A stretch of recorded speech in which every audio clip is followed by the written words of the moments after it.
esperança. Bem-vindos e bem-vindas ao podcast da Metodista João Pessoa. Uma família que ama, acolhe e cuida. Nos acompanhe nas redes sociais, @Metodista João Pessoa.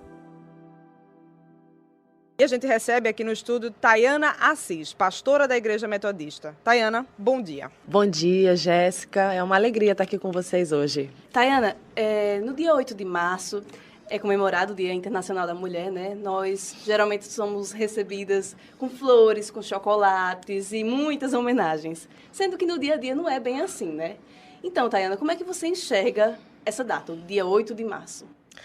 Primeiro, assim, a gente precisa se lembrar, né, do que ocorreu para que essa data fosse instaurada, né, internacionalmente, que foi a morte daquelas mulheres na fábrica Cotton, em Nova York, né, reivindicando direitos. Então, o 8 de março ele não é uma data comemorativa. Eu publiquei um texto ontem à noite sobre isso. É uma data de luta, é uma data de posicionamento, né? A gente gosta de receber presente, porque que ser humano não gosta. Mas é importante que a gente não se deixe cooptar, né, pelo mercado e pelo consumismo, que quer ditar pra gente que isso virou mais uma data de consumo.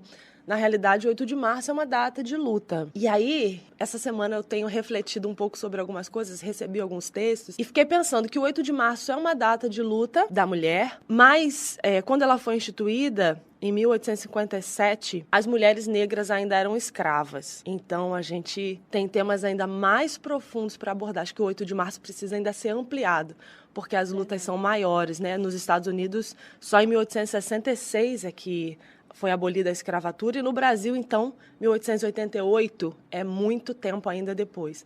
Então, assim, as mulheres negras ainda não estavam podendo reivindicar direitos, elas ainda estavam sendo tratadas como um objeto, como um pedaço de carne. Tayana, a igreja cristã, ela é um ambiente em que as figuras de poder, em sua maioria, são masculinas. Você, como uma pastora, está numa posição de destaque dentro da sua igreja. Como é trabalhada a questão da mulher em sociedade, dentro da igreja, dentro desse ambiente que, apesar de ter um público majoritariamente feminino, ainda tem homens em sua posição de destaque? Sim, a nossa igreja especialmente tem um corpo de membresia que tem 70% de mulheres, então nós somos realmente grande maioria. Mas isso não é realidade só na igreja metodista, é realidade nas igrejas em geral, né? As mulheres ocupam esse espaço, muito mais esse espaço. Na maioria das igrejas hoje no Brasil, você não tem essa figura de liderança feminina. O pastorado é um lugar muito restrito. Nós, da Igreja Metodista, já temos essa formação e esse lugar de coordenação, de liderança, de condução do povo já há mais de 40 anos. Então, para a gente, esse é uma conquista já histórica, né, até. Mas, obviamente, ainda é muito difícil, porque o número ainda não é equiparado, né? Nós temos, na nossa igreja, bispos e bispas. Recentemente, nós elegemos a nossa segunda bispa, então nós temos 8 bispos e 2 bispas. É uma conquista, mas ainda é pouco.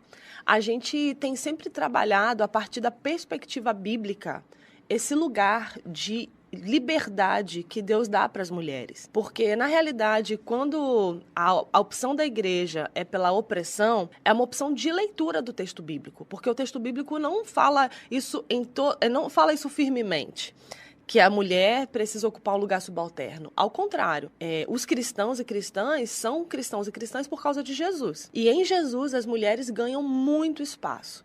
Com Jesus, elas ganham liberdade. Em Jesus, elas são empoderadas, né? O encontro de Jesus com Marta e Maria, Maria se assenta aos pés de Jesus, que é um mestre, um rabi, e essa era uma posição que só podia ser ocupada por homens. Em Jesus, há essa liberdade para que as mulheres vão além, que elas cumpram propósitos de Deus para a vida delas, que elas rompam com os ciclos que a sociedade colocou para elas. Então, assim, essa é a maneira que a gente tenta trabalhar dentro da igreja, a partir da perspectiva bíblica, uma leitura que liberta as mulheres das opressões que o mundo tem colocado para nós, né? O mundo ou as tradições, né? O que eles colocam para nós, que é o lugar da mulher bem definido, que é esse lugar só do cuidado, que é esse lugar só da casa. Jesus vem dizer para a gente que não. Ele tem propósitos para a vida de todas as pessoas. E em Jesus não há mais homem nem mulher. todos são um em Cristo Jesus. E falando da Igreja Metodista, pesquisando eu vi que a igreja incentiva as mulheres na quinta-feira a utilizar a cor preta e postar em suas redes sociais, né? Como uma forma de protesto silencioso. Sim, esse é um movimento muito, muito interessante. Ele não é um movimento da Igreja Metodista, ele é internacional, nasceu na África do Sul. No Brasil, né, especialmente a Confederação de Mulheres, que é a nossa organização nacional de mulheres, adotou, assim, pegou para si essa campanha. Então, a gente faz essa campanha já há alguns anos. E toda quinta-feira, as mulheres são estimuladas a manifestar o seu protesto com relação à violência.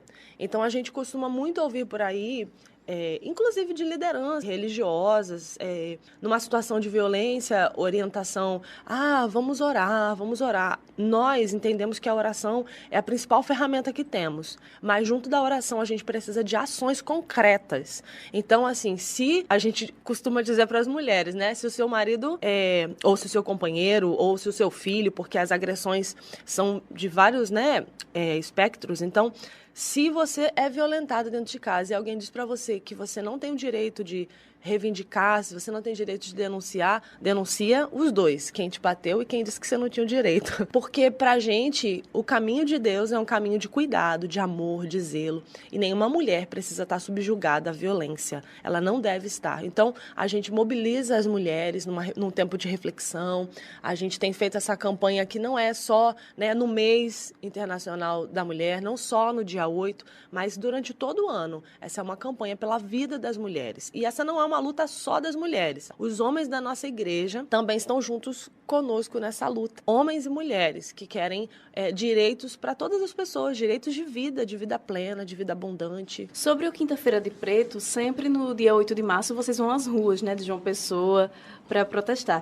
Eu queria saber como é essa ação que vocês fazem nesse dia. Sim, já há alguns anos, se eu não me engano, é o 4º ou 5º ano que a gente está... 4ª edição, que a gente está saindo às ruas no 8 de março, quer dizer, esse ano não foi no 8 de março, é em março, num protesto silencioso. Então a gente se veste, a gente tem uma camiseta da campanha, que a gente utiliza semanalmente, então a gente se veste com essa roupa, a gente costuma empunhar cartazes, a gente faz algumas denúncias, alguns dados que são importantes, né, do número de violência, como se combate, onde procura, quais são os lugares de apoio, a gente faz esses cartazes.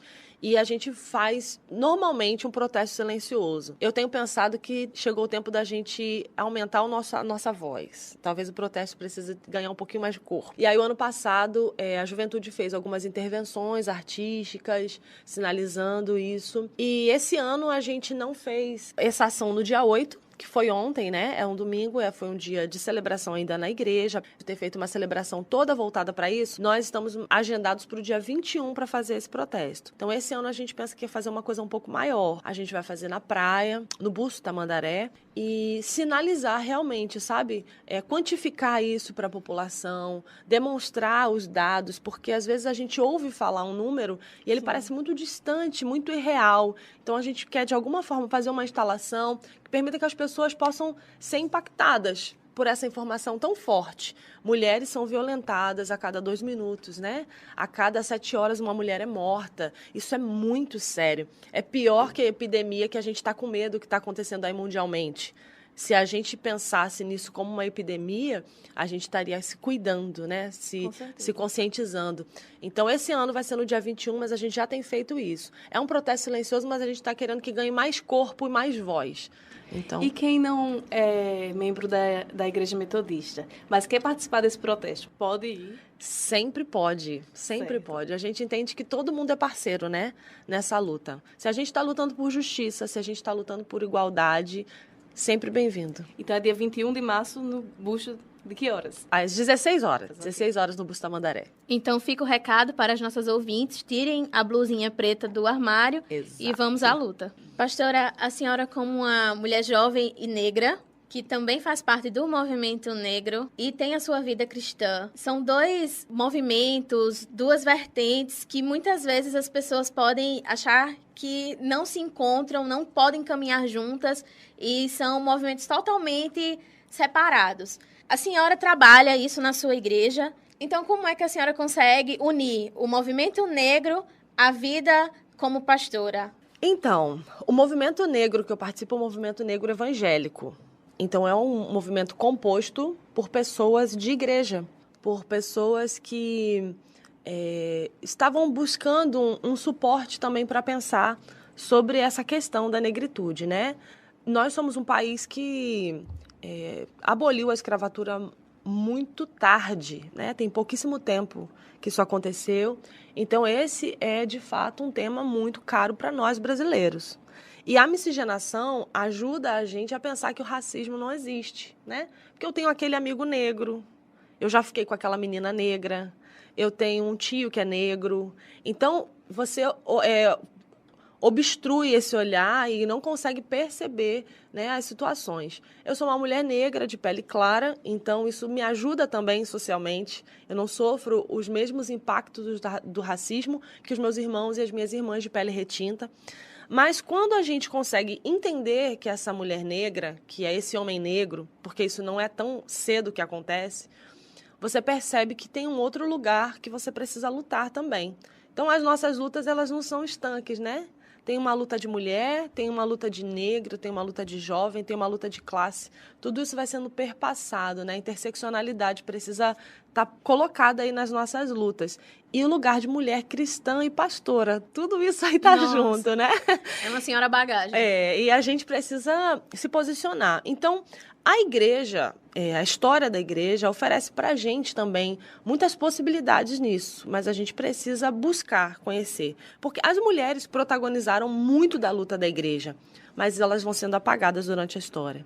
Os negros, né, você tem o Martin Luther King lá, que fez toda uma posição com relação aos direitos civis, e aí conquistou muitos direitos, né? Você tem Mandela, que todos eles, Pastor Batista, Mandela, né? Que também é cristão, metodista. Então, você tem muitos homens e mulheres, Sojourner, que era uma pregadora pentecostal.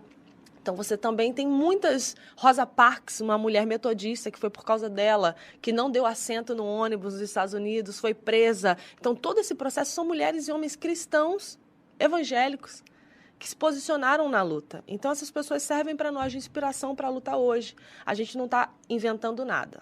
Então, não é tão difícil assim quanto parece do ponto de vista de organizar. É difícil porque o racismo está aí presente. É difícil porque o racismo ocupa um lugar muito forte ainda na vida da igreja. Então, os lugares de poder são exercidos pelos homens, são exercidos pelos homens brancos.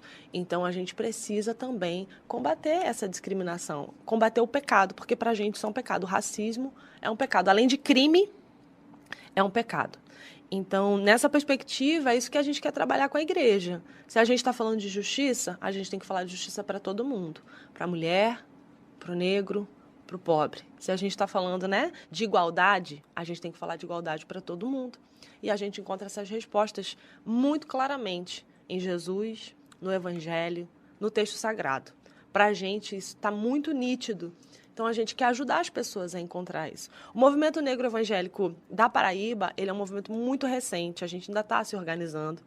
Mas o movimento negro no Rio de Janeiro, em Minas, em Recife, é muito atuante. Então, a gente está tentando se organizar nacionalmente para que a gente possa, dentro das igrejas, dentro dos espaços de fé, também trabalhar esses temas que são tão caros. Então, assim, parece muito complicado. Eu estou achando mais simples agora. Não difícil, não fácil, difícil, mas simples. Juntar tudo isso. E ajuda a gente, né?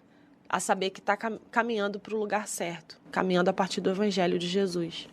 Muito obrigada, Tayana, por sua presença. Foi um prazer bater esse papo com você. Foi muito enriquecedor.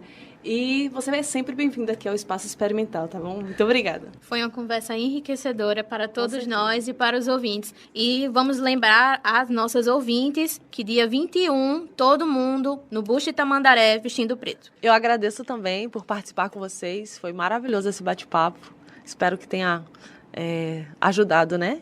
Estou muito feliz.